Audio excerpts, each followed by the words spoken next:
ஒன்றுமில்லா ஒன்றிற்காக ஏன் மயங்கி நிற்கிறாய்?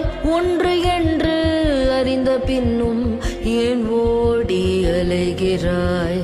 ஒன்றிலே ஒன்றி உண்மை காண வல்லிரேல். ஒன்றுமில்லா ஒன்றினோடு உட்கலந்து நிற்பிரே.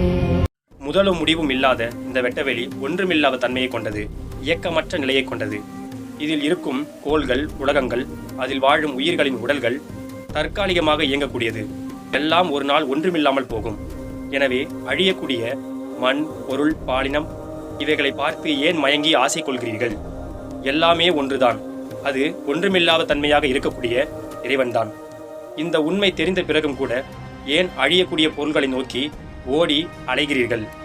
உள்ளுக்குள்ளே ஒன்றுமில்லாத தன்மையாக இருக்கக்கூடிய இறைவனை நோக்கி பயணம் செய்து உணர்ந்தீர்கள் என்றால் ஒன்றுமில்லாத தன்மையாக இருக்கக்கூடிய இந்த வெட்டவெளி என்னும் இறைவனோடு உட்கலர்ந்து இருப்பீர்கள். இதுவே மரணமில்லா பெருவாழ்வு ஆகும். ஓம் நம சிவாய.